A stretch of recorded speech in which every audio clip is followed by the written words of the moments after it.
Assalamualaikum warahmatullahi wabarakatuh. Yang terhormat pengawas Bina, Bapak Ibu Kepala Sekolah selaku anggota K3S Kecamatan Merambuji, pada kesempatan hari ini, hari Rabu tanggal 24 Februari 2021, saya sebagai peserta guru belajar akan menyampaikan materi pengimbasan tentang AKM.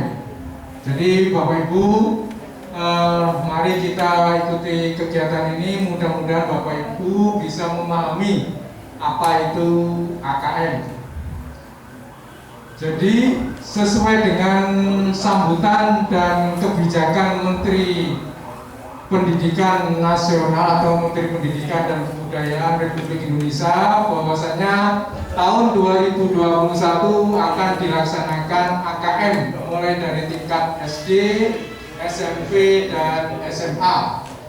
Pada kesempatan ini Bapak Ibu bahkan sudah tahu tentang apa itu AKM. Jadi AKM itu adalah asesmen kompetensi minimal.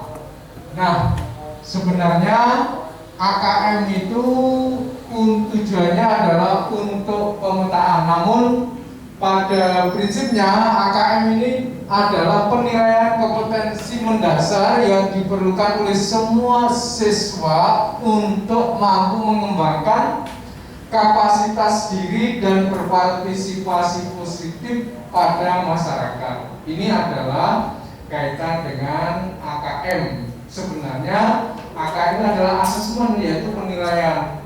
Pada dasarnya penilaiannya pada kelembagaan, bukan pada siswa. Nah, kemudian muncul kan apa perbedaan AKM dan ujian nasional atau ujian berbasis sekolah atau UAS-BN. Jadi AKM ini diartikan adalah untuk mengukur capaian peserta didik dari hasil belajar kognitif, yaitu literasi dan numerasi. Kedua aspek tersebut menjadi syarat peserta didik untuk berkontribusi di masyarakat, terlepas dari bidang kerja dan karir yang ingin ditekuni di masa depan. Sedangkan ujian nasional adalah untuk memetakan mutu pendidikan dengan mengevaluasi penguasaan tiap siswa terhadap materi pembelajaran berdasar kurikulum.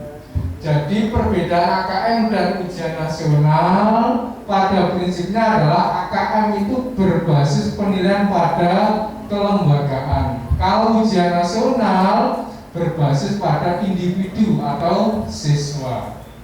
Kemudian Kementerian menyampaikan bahwa tujuan AKM adalah untuk mengukur kompetensi berpikir atau bernalar siswa ketika membaca teks atau literasi dan menghadapi persoalan yang membutuhkan pengetahuan matematika atau numerasi.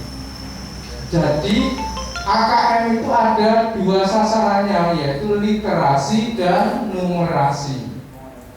Kemudian kompetensi AKM itu ada dua, yaitu literasi membaca dan literasi matematika. Literasi membaca itu apa?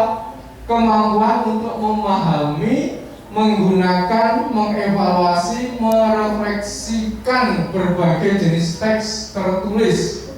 Dan literasi matematika itu apa? Numerasi, kemampuan berpikir menggunakan konsep, prosedur, fakta, dan alat matematika. Kemudian komponen AKM itu ada tiga, diantaranya adalah konten. Konten itu ada dua, yaitu membaca dan numerasi. Jadi pada konten, kepada berpikir kognitif juga ada dua. Jadi literasi membaca pada konten itu apa? Teks informasi dan teks fiksi.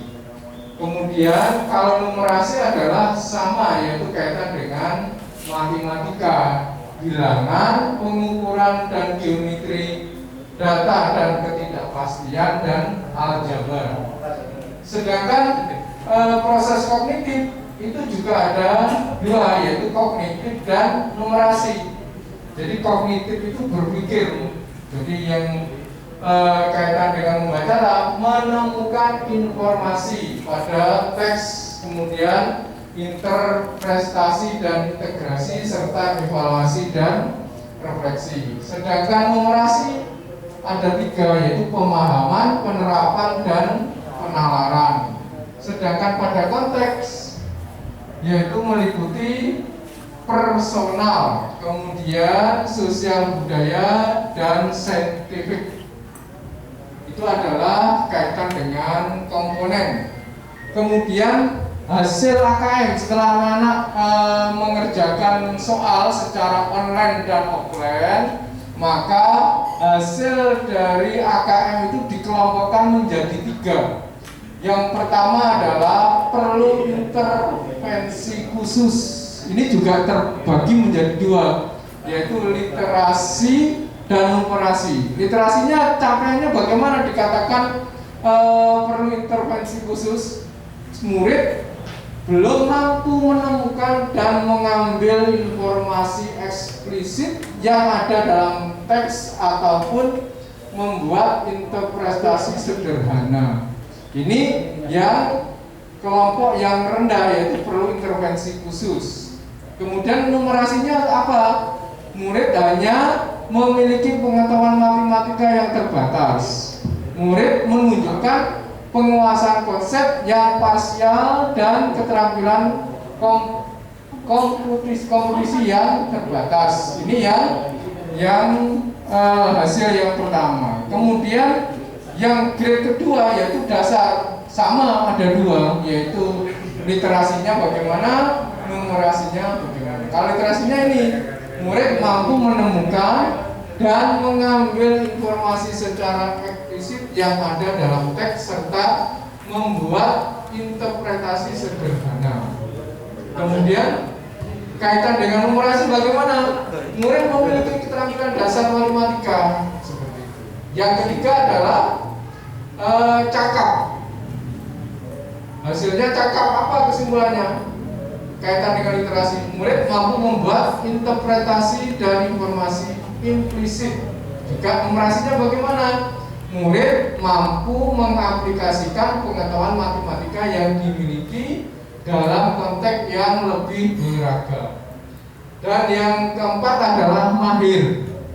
Mahir ada dua juga, dari sisi literasi dan sisi numerasi. Sisi membaca adalah murid mampu mengintegrasikan beberapa informasi lintas teks, mengevaluasi isi, kualitas cara penulisan suatu teks, dan bersikap reflektif terhadap isi teks. Kemudian numerasinya adalah murid mampu bernalar untuk menyelesaikan masalah kompleks serta non rutin berdasar konsep matematika yang dimilikinya. Kembali ke nomor 2, Pak. Jadi kaitan dengan pengimbasan, materi yang saya sampaikan adalah kaitan apa itu KKM, kemudian tujuannya, komponen, serta hasil apa yang dicapai oleh anak. Mungkin itu Bapak Ibu yang saya hormati kaitan dengan pengimbasan. Mudah-mudahan Bapak Ibu bisa mengikuti sesi guru belajar pada sesi AKM dan bisa bermanfaat dan diaplikasikan di lembaganya masing-masing. Dan saya selaku pribadi, bila ada yang kurang berkenan di hati Bapak Ibu semuanya, saya mohon maaf dan saya akhiri. Wassalamualaikum warahmatullahi wabarakatuh.